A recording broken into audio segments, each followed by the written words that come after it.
2025ஆம் ஆண்டு தொடக்கத்தில் பாட்டாளி மக்கள் கட்சியின் சார்பாக, பாட்டாளி மக்கள் கட்சியின் மகளிர் சங்கம் சார்பாக இன்று தமிழக பெண்களின் பாலியல் வன்கொடுமைக்கு எதிரான ஒரு மிகப்பெரிய போராட்டத்தை ஜனவரி 2ஆம் தேதி அன்று 2025 நாங்கள் நடத்தி இருக்கின்றோம்.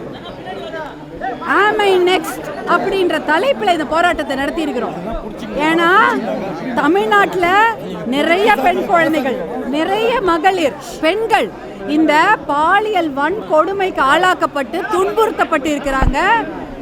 அப்படி இருக்கிற போது அந்த வரிசையில் இதுலேயும் யாராவது ஒரு பெண்ணு அவங்களா, அடுத்தது நாங்களா, அடுத்தது நாமா, அடுத்தது நீயா, அடுத்தது நானா அப்படின்ற கேள்வியோட எல்லா பெண்களும் முன் வந்து இந்த போராட்டத்தை நாங்கள் நடத்தி இருக்கிறோம்.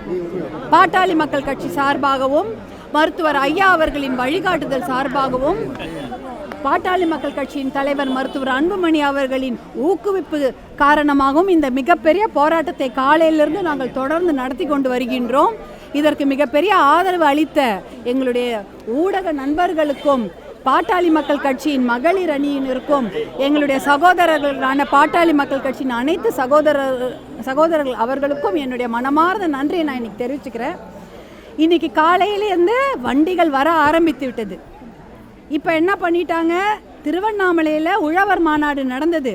அங்கே வந்து ஒரு 100-200 தான் காவல்துறை போட்டிருந்தாங்க. நாங்களே போனோம், பார்த்தோம், வழி சொல்கிறதுக்கு கூட காவல்துறை போடலை.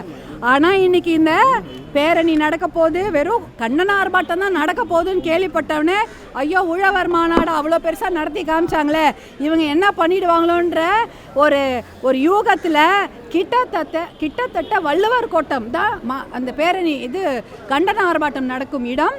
அந்த இடத்துல 350-400 போலீஸ் குவிக்கப்பட்டிருக்கிறது. நாங்கள் என்ன அங்கே வந்து போராட்டம் பண்ணுவதற்கும் மகளிர், வாய் பேச முடியாத குழந்தைகள், ஊமையான இருக்கக்கூடிய குழந்தைகள், அந்த குழந்தைங்களுக்காக ஒரு குரலாக தான் ஒலிக்க நாங்கள் வந்தோம். அங்கே வேறு எந்த ஒரு தவறான எண்ணத்தோடலாம் நாங்கள் வரல. கண்டிப்பாக இந்த குரலை வந்து தமிழக அரசு காதில் எட்ட வேண்டும் என்பதற்காக தான் அவ்வளோ பேர், 2000 மகளிர் கூடியிருந்தோம். பூந்தமல்லி சுற்று வட்டார பகுதியில் எல்லா வண்டியும் நிறுத்திட்டாங்க. கொடி கட்டின்னு வந்த அத்தனை பெரிய பெரிய வண்டியை நிறுத்திட்டு, கொடி கட்டாமல் வந்த சின்ன சின்ன வண்டிங்களை மட்டும்தான் உள்ளே விட்டாங்க. விட்டதே அத்தனை மகளிரும் அங்கே கூடி இருந்தாலும் அவர்களை எல்லாம் வந்து உடனடியாக கைது செய்து மண்டபங்கள், அதுவும் 2-3 மண்டபங்களில் பிரித்து அடைச்சிட்டாங்க. 2-3 மண்டபங்களை பிரித்து அடைச்சிட்டாங்க. ஏன்னா கும்பலாக தெரிஞ்சால் பெரிய போராட்டமாக இருக்க போகுதுன்னு. இத்தனை ஸ்ட்ராட்டஜி பண்ண காவல்துறை இதே ஸ்ட்ராட்டஜியை பண்ணியிருந்தா எத்தனையோ பெண் குழந்தைகளை காப்பாற்றிருக்கலாம் இல்லையா?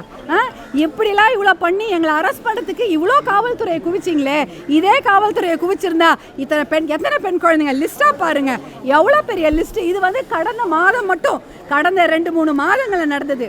அயனாவரத்தில் ஒரு சின்ன குழந்தை பாலியல் வன்கொடுமைக்கு ஆளாக்கப்பட்டு இன்னைக்கு அவங்களுக்கு தண்டனையை வழங்கிட்டாங்க. அண்ணா நகரில் ஒரு சின்ன பெண் குழந்தை, அதே போல் சென்னை பூக்கடையில் ஒரு சிறுமி, வேலூர் அணைக்கட்டில் ஒரு சிறுமி பாலியல் வன்கொடுமைக்கு ஆளாக்கப்பட்டிருக்கிறார். கிருஷ்ணகிரி பர்கூரில் ஒரு சிறுமி, அதுவும் NSS கேம்புக்கு போகிற குழந்தைங்களை கூட பாலியல் வன்கொடுமை பண்ணியிருக்கிறாங்க.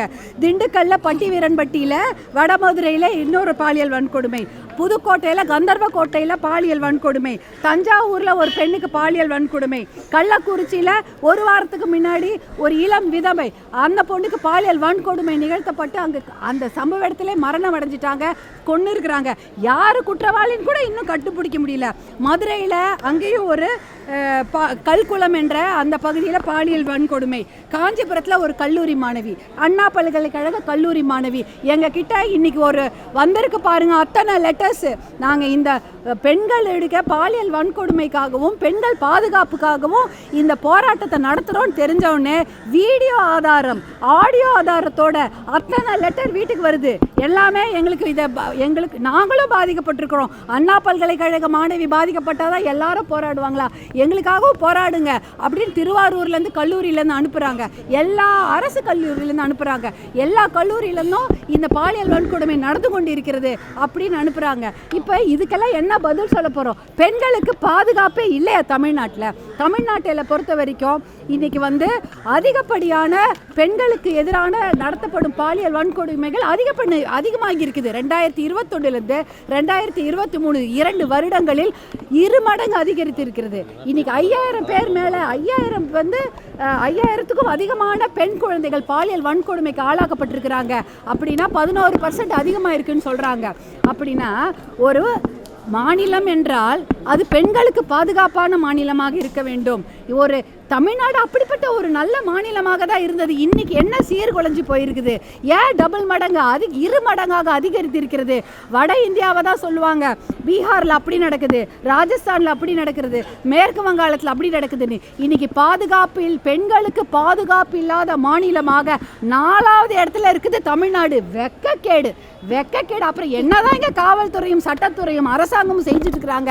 பாதி % பெண்கள் தானே இருக்கிறோம். எங்களுக்கு பாதுகாப்பு கொடுக்கல, ஆனால் அரெஸ்ட் பண்ணதுக்கு இவ்வளோ பேர் வந்திருக்கிறீங்களே. எங்களுக்கு பாதுகாப்பு கொடுக்க எத்தனை பேர் வந்திருப்பீங்க? தனியாக நடக்கும்போது அந்த பெண்ணுக்கு பாதுகாப்பு கொடுக்க ஒருத்தர் வந்திருந்தா கூட இந்த பாலியல் வன்கொடுமைகள் நடந்திருக்காது இல்லையா? ஆனால் இதையெல்லாம் பார்த்துட்டு சும்மா இருக்கிறீங்க. எப்படி இருக்கிறீங்க? மனசாட்சி இல்லையா? எனக்கெல்லாம் கொதிக்குது. இன்னும் எத்தனை குழந்தைங்களை காவு வாங்குவீங்க? எத்தனை குழந்தைங்க சாவணும் உங்களுக்கு?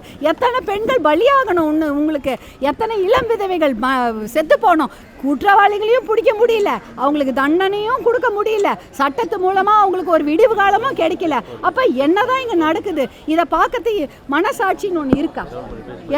கொதிக்கலையா? வயிற்றுச்சலாக இருக்குது. குழந்தைங்களை வெளில அனுப்ப முடியல, ஒரு அப்பார்ட்மெண்ட் வீட்டில் குழந்தைங்களை வச்சுக்க முடியல, அங்கே நடக்குது பாலியல் வன்கொடுமை. பள்ளிக்கூடத்துக்கு அனுப்ப முடியல. 3 வயசு குழந்தை, 6 வயசு குழந்தை, 10 வயசு குழந்தை. படிச்சுட்டு காலேஜ் வந்தால் அப்பயாவது நிம்மதியாக இருக்குமா? அங்கேயும் 15 வயசு, 16 வயசு, 18 வயசு, 19 வயசு கல்லூரி மாணவி எல்லாருக்கும் பாலியல் வன்கொடுமை நடந்துன்னு இருந்தா அப்போ இந்த நாட்டில் பெண்கள் வாழறதா தான் இல்லையா? எங்களெல்லாம் பார்த்தா மனசாட்சியே இல்லையா? உங்களுக்கு காப்பாற்றணும்னு தோணலையா? எங்களுக்கெல்லாம் பதைக்குது. எங்கள் குழந்தைங்களை எப்படி நாங்கள் வெளில அனுப்புறது? எப்படி அனுப்புவோம்? உங்களுக்கு மட்டும் இல்லை, எல்லாருக்கும் தான் குழந்தைங்க இருக்குது. உங்களுக்கும் பெண் குழந்தைங்க இருக்குது, எனக்கும் பெண் குழந்தைங்க இருக்குது, இந்த நம்ம சுற்றி இருக்கிற எல்லாருக்கும் பெண் குழந்தைங்க இருக்குது. எப்படி அவங்கள படிக்க அனுப்புறது? ஹாஸ்டலுக்கு அனுப்ப முடியுமா? வேலைக்கு அனுப்ப முடியுமா? பால் சொசைட்டியில் போய் பால் ஊற்றிட்டு வர ஒரு பொண்ணை போய் பாலியல் வன்கொடுமை செய்து கொண்டு இருக்கிறாங்க. அதை கண்டுபிடிக்க முடியலையா? அதுவும் திம்மாவரம் வந்து பெரிய 10 லட்சம் பேர் இருக்கிற ஊராது. அதில் புதுசாக யார் வந்தாலும் கண்டுபிடிச்சிருக்கலாம். புதுசாக யாராக வந்தாங்கன்னா கூட அந்த ஊரில் தெரிஞ்சிருக்கும். இல்லை ஏற்கனவே இருந்த ஆளாக இருந்தாலும் எப்படியாவது தெரிஞ்சிருக்கும். 1 வாரமாச்சு குற்றவாளிகளை கண்டுபிடிக்கிறதுக்கு யாருக்கும் மனசே இல்லையா? ஏன் இந்த மாதிரி பண்ணுறாங்க? இப்போ தான் இவ்வளோ பெரிய போராட்டம் நடந்த பிறகு, இத்தனை பேர் சண்டை போட்ட பிறகு தான் இன்றைக்கி வந்து அந்த ஞானசேகரன் என்ற ரிப்பீட்டட் அஃபெண்டர், ஹிஸ்ட்ரி ஷீட்டர்னு சொல்லுவாங்க, மறுபடி குற்றம் செய்யக்கூடிய ஒரு மனநோயாளி அந்த ஆள். அவனுக்கு இவ்வளோ நாள் விட்டு வச்சுருந்தீங்க. இன்றைக்கி தான் இந்த போராட்டம்லாம் நடந்து பாட்டாளி மக்கள் கட்சியின் போராட்டங்கள்லாம் தொடர்ந்து நடந்தப்புறம் தான் இவங்களுக்கு தோணுதா அவங்க மேலே குண்டாஸ் போடணுன்னு. 1 வருஷம் கழிச்சு விட்டுடுவீங்களா? அவனுக்கு தண்டனையே கொடுக்க மாட்டீங்களா? சிறப்பு போக்சோ நீதிமன்றங்கள் ஏன் கொண்டு வரல? 300 பாலியல் வழக்குகள் இருந்தாலே அங்கே சிறப்பு போக்சோ நீதிமன்றம் இருக்கணும்னு சொல்கிறாங்க. இங்கே ஒரு போக்சோ நீதிமன்றத்துக்கே வழி இல்லை. 300க்கு மேலே இருந்தால் 2 போக்சோ நீதிமன்றம் இருக்கணுங்கிறாங்க. அதுக்கு ஒரு போக்சோக்கே இங்கே வழி இல்லை. போக்சோ நீதிமன்றத்துக்கு வழி இல்லை. மகளிர் நீதிமன்றங்கள்லாம் இருக்குது, மகளிர் காவல் நிலையங்கள்லாம் இருக்குது. எல்லாத்தையும் கொண்டு போய் ஒரு டிஜிபி கீழே கொண்டு வந்தீங்க. இருந்தாலும் காவல்துறையால் இந்த பாலியல் வன்கொடுமையை கட்டுப்படுத்த முடியலையே, அதை அடக்க முடியலையே. அப்போ என்னதான் பண்ணிட்டு இருக்கிறீங்க? வெறும் பந்தோபஸ்து தான் உங்கள் வேலையா? பந்தோபஸ்துக்கு தான் போவீங்களா? பாதுகாப்பு கொடுக்க மாட்டீங்களா? அரசு சட்டம் ரொம்ப கடுமையாக இருக்க வேண்டும். ஏன்னா இதுக்கெல்லாம் காரணம் மதுவும் போதையும் தான். தெருக்கு தெரு மதுக்கடை, பள்ளிக்கூடம், சின்ன குழந்தைங்களுக்கு கூட கஞ்சா அப்படின்னு எல்லாம் ஈஸியாக கிடைக்குது. இதெல்லாம் கட்டுப்படுத்தினாலே இந்த பாலியல் வன்கொடுமைக்கு இந்த கொடுமை நிற்கும். ஆனால் அதெல்லாம் கட்டுப்படுத்துறதுக்கு யாருக்குமே மனசே வராது. ஏன்னா இதில் எல்லாரும் ஒன்றா இருக்கிறாங்க. இதை கட்டுப்படுத்துறதுக்கு மனசு இல்லாமல் இந்த பாலியல் வன்கொடுமையை தொடர்ந்து அதிகரித்து கொண்டிருக்கிறது. தமிழ்நாடு வாழ தகுந்த மாநிலமாக எண்ணிக்கை போய்கொண்டே இருக்கிறது. இதுக்கெல்லாம் ஒரு முடிவு கட்டணும். எல்லாரும் மனசு வைக்கணும், ஒன்றா சேரணும். கண்டிப்பாக பெண்களுக்காக எல்லாரும் ஒன்றா குரல் கொடுக்கணும். இன்றைக்கி நீங்கள் எல்லாரும் ஒன்றா வந்திருக்கீங்க. உங்கள் எல்லாருக்கும் என்னுடைய நன்றியை தெரிவிச்சுக்கிறேன். இதோட இந்த போராட்டம் ஓயாது. இதுக்கெல்லாம் நீதி கிடைக்கிற வரைக்கும், இந்த கொடுமைகள் அது குறையிற வரைக்கும் நாங்கள் போராடி கொண்டு தான் இருப்போம் என்று கூறிக்கொள்கிறேன்.